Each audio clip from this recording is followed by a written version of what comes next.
If you're watching this because you actually want to make stuff, go make stuff. That's the only way to get better. I'm Tom Scott. I've been making stuff for the internet for more than 25 years. I'm here today to answer questions from the internet. This is creator support. Colin asks, any tips on how to go viral so I can exit the workforce with everyone else? Firstly, you will not be exiting the workforce. Make stuff. Every single project that you make is a new roll of the dice, is a new chance to go viral. What you want is to steadily grow, to build up your skills over time, to make stuff and make stuff and make stuff. And then when you're in a position to make good stuff, then you want the number one, you want the viral hit, because then people can come in and go, oh, there's more stuff here. You can do that. Oh, and it's all good. That's what you actually want to do. You don't want to go viral yet. Make stuff.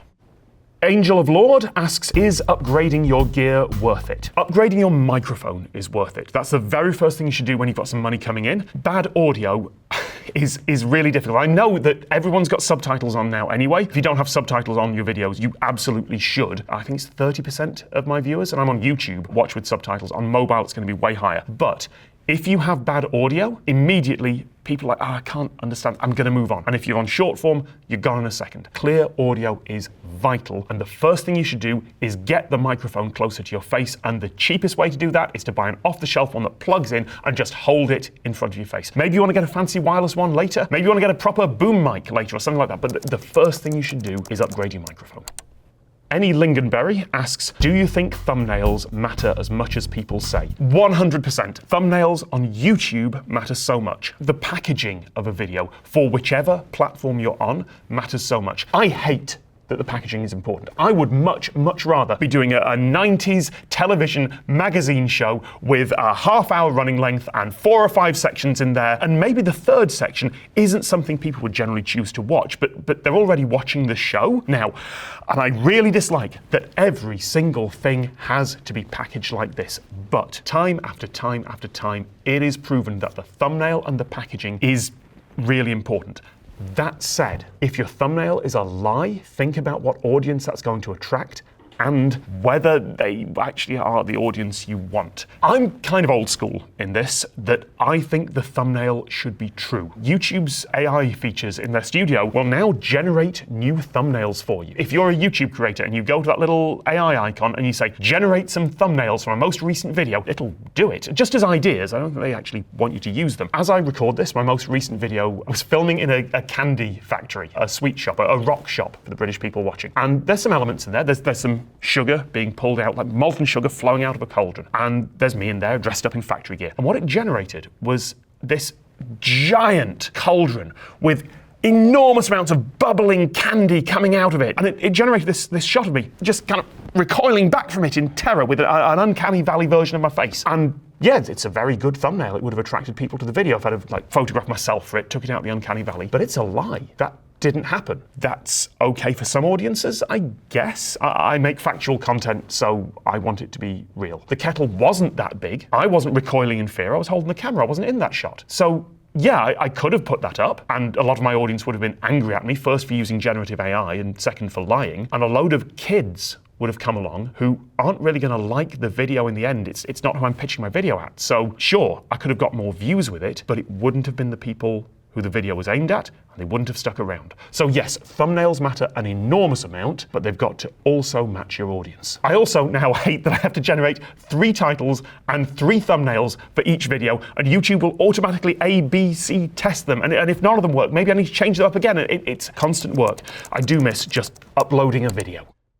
Sarah Mann asks, how far in advance do you plan content? Do you prefer to lock it down or be a bit flexible? It's going to be different for everyone. For me, I used to have weeks in advance. Back when I was making stuff in sort of 2018, 2019, I was making videos that now I really don't like all that much. My old format, the one that ended in 2023, I look at them like, man, why did people watch these? They're short and they're scripted and they're kind of stilted. But it meant like 2018, 2019, I had like 8 weeks of videos in the buffer, already scheduled, ready to go. It was great. And then COVID hit and I used up all that buffer and it never really recovered. Like maybe I'd get up to 2 weeks, and that was always a bit nerve-wracking. For the new series, for the stuff I started in 2026, I recorded 41 videos in advance on a single 8-week road trip. And they're all longer, and I think they're the best things I've ever done, but they are so good because they were able to be made as one continuous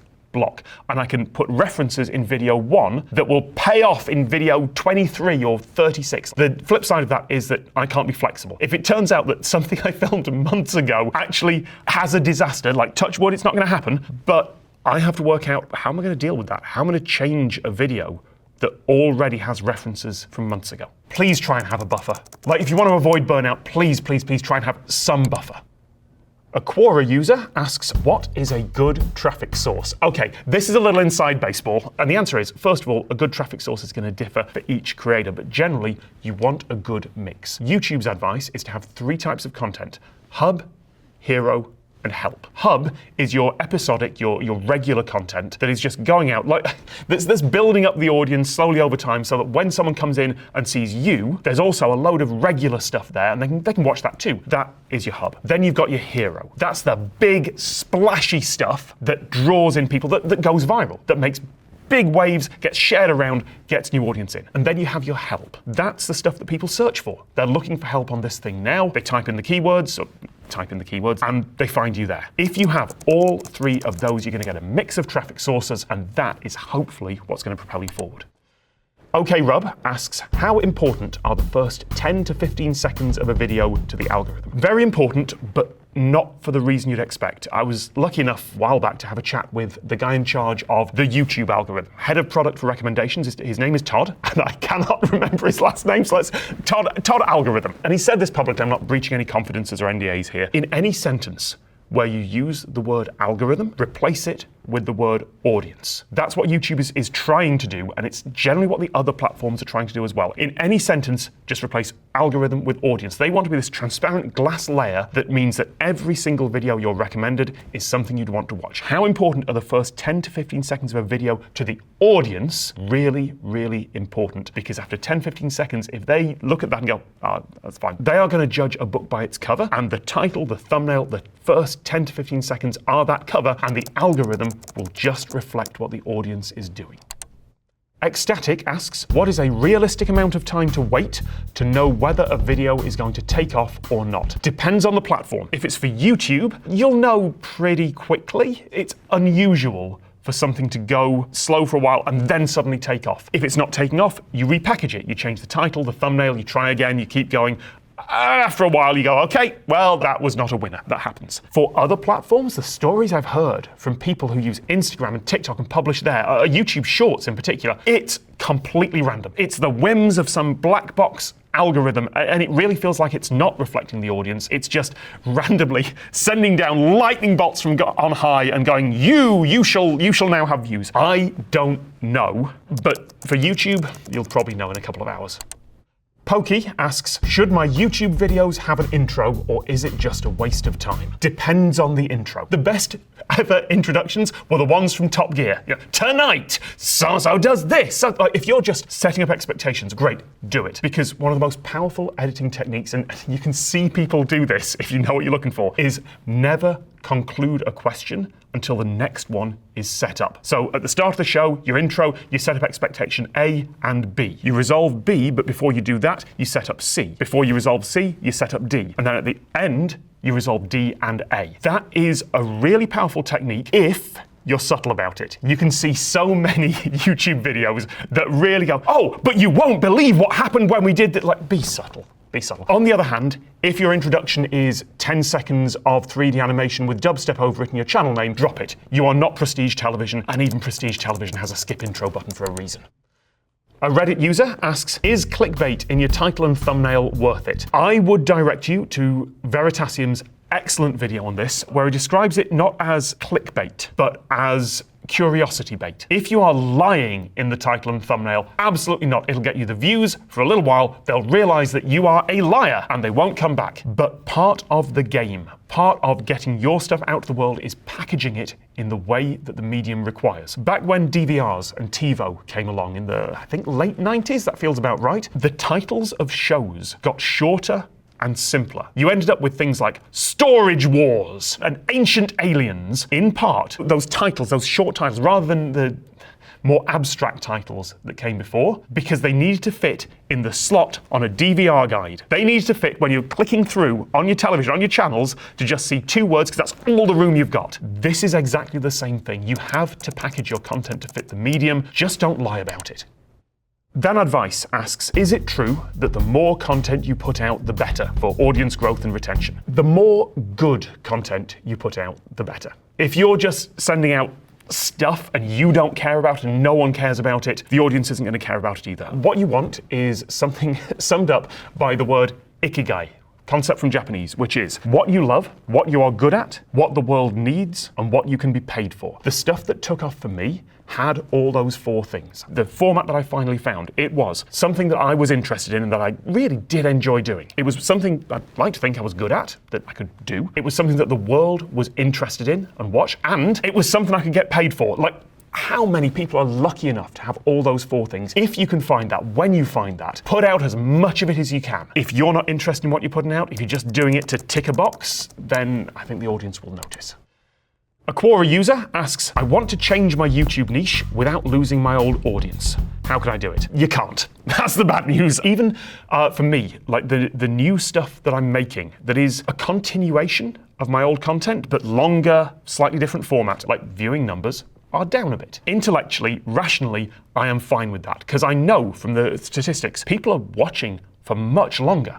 They're sticking around. And the feedback I'm getting is these are really good, but I am going to lose some of the old audience who don't like this. Now, if you can make it like this, where it's a combination of novelty and familiarity, that's what you want in a new series. If you're changing niche, try and make it have a connection to the other so you can bring more people over. But ultimately, if you're changing niche, even if you're just changing a bit of the format, some people are not going to stick around. That sucks. It is still a stab in the heart every single time I open up YouTube Studio and the new thing is getting lower view count. Don't think of it as losing the old audience. Think of it as starting from scratch with extra bonuses and new stuff coming in. You have such a start compared to everyone who really is starting from 0. Subscribers are a useless metric. They were great when YouTube started. Controversial opinion, YouTube should take away the subscriber count. Like, they're never going to do it. Like, there's too much cultural cachet in it. But it's a useless figure. They should replace it with watch time hours, which is a number that only ever goes up. It's fair to both short form and long form, but they'll never do it. But subscribers is meaningless because it just means someone clicked a button at one time and now they're not interested anymore. Like, don't worry about those numbers. If you are starting in a completely new niche, maybe start a new channel.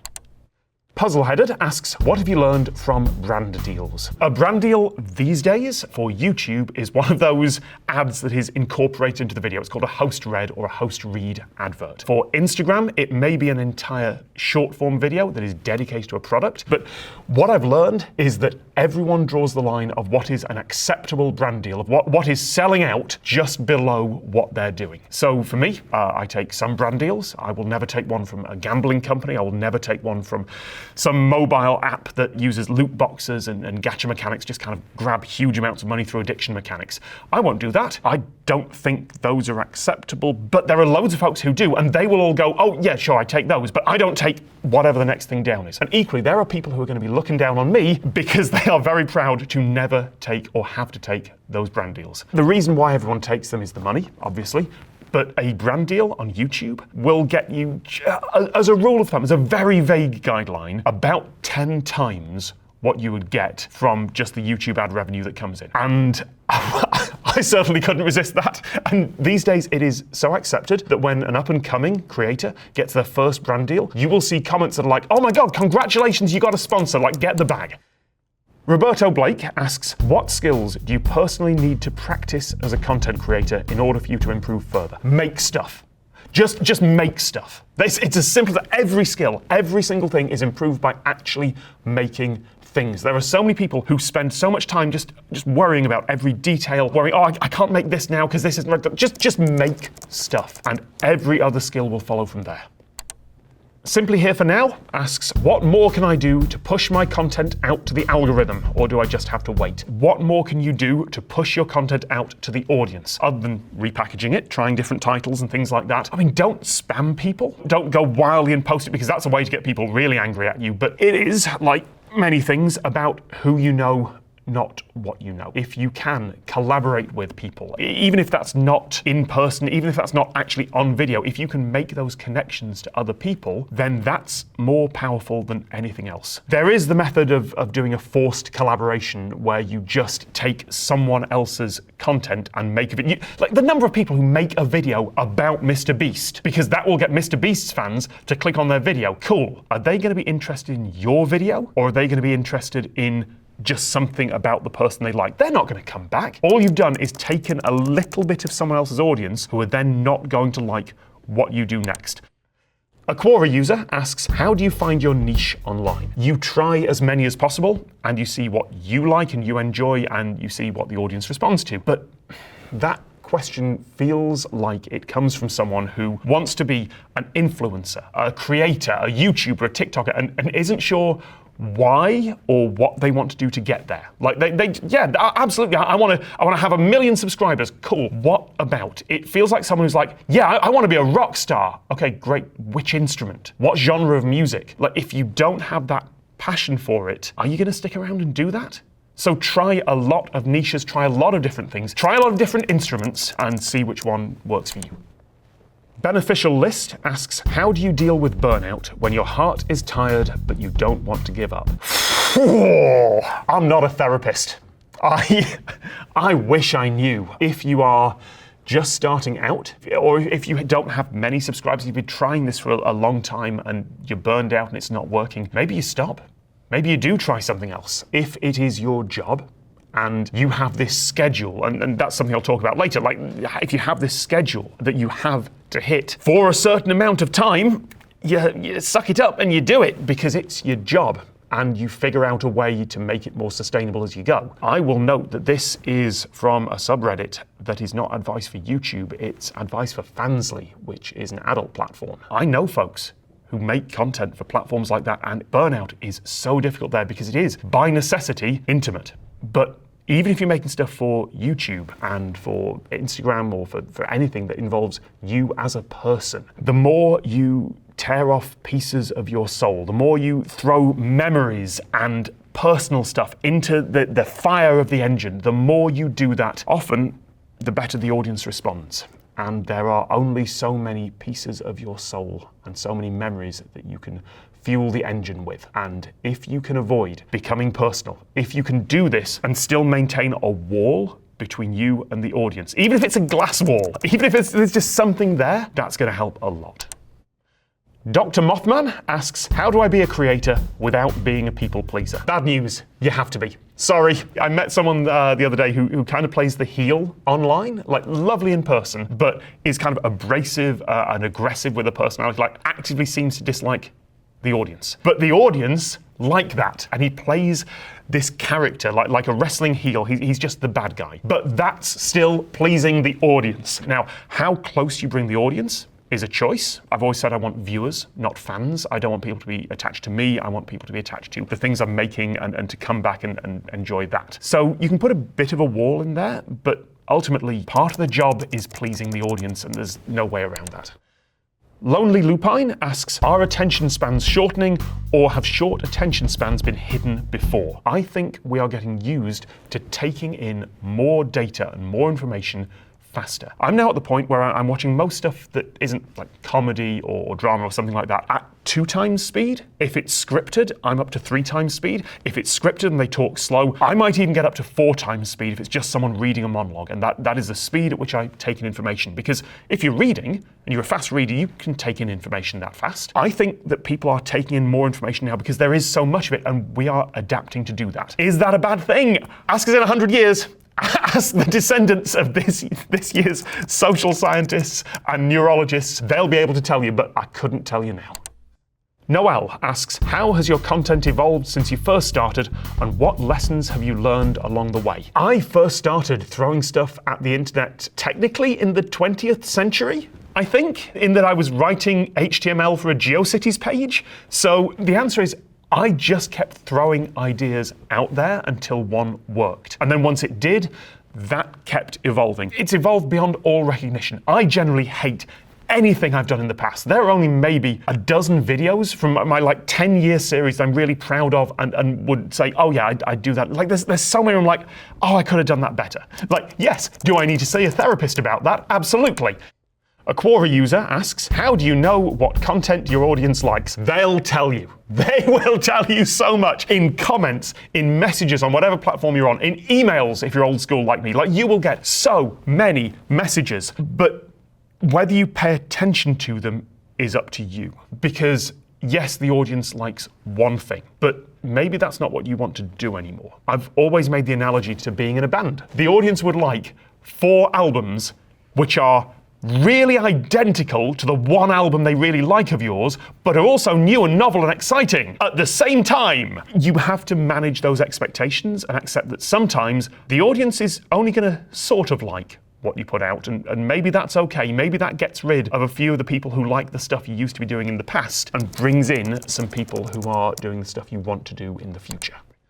Trust Nobody asks, is the idea of being a full-time content creator over-glamorized and financially reckless? For some people, yes. I met someone a few weeks ago, and apologies if you're watching this, who has just got 5,000 TikTok followers, and they were thinking of quitting their job and doing it full time. I tried to suggest politely, because it was just someone I just met, that maybe that wasn't a good idea. I will say that explicitly now in the hope that they're not watching this and it doesn't sound quite so rude. Don't do that. That's a really bad idea. Ideally, you have a jumping off point. I was very, very lucky when I started, when my channel finally, after 15 years of throwing stuff at the internet, something finally worked. I had kind of, oh, okay, this might be working, this might be going up the hill. That happened at about the time when I had a bit of savings, and the place I was working at, there were some red flags. It was time to leave. So I was lucky enough, and that was luck, to be in a position where I could jump ship when I needed to. Bear in mind that I had that because I had a bit of savings, I had a bit of time. There are so many people out there who don't have that luck, or they're holding down 3 jobs and they have 2 kids. If you have spare time, you are in such a better position. If you have spare time and spare money, congratulations, you've already won the jackpot. It is financially reckless to jump out of a job that you need because there might be something coming in future. That is massively unfair, but unfortunately, capitalism. Bella Nilly asks, how much time do you spend now on content creation? Too much. Everyone's answer to that is too much. Never have a hobby that turns into a job. Find a job you love and you'll spend your entire life doing it. It's infuriating. I'm still working full time on this because I can do, because I'm passionate about it and I want to make it work. If you can get work-life balance, please do. Tell me how to do it.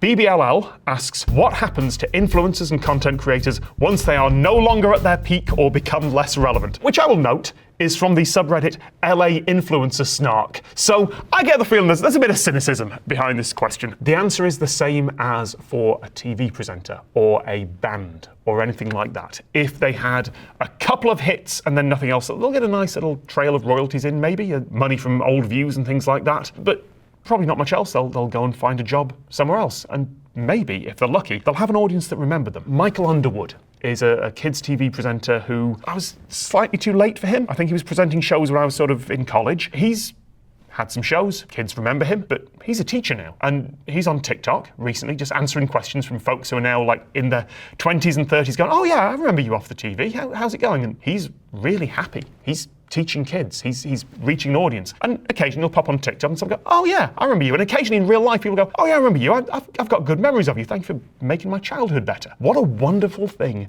to have. Again, like starting from zero, don't frame it as a loss. You have this gift, this bonus, you have this chapter in your life that was wonderful and you still hopefully have good memories of and get good things from. Pop culture is ephemeral. Relevancy is ephemeral. There is always a peak and there is always a come down after, and the come down sucks. But what a joy to be able to say, I did that, and there are still some good ripple effects that come from it. That is all the questions for today. Hope you learned something. Please go watch my videos as well. That's why I'm here.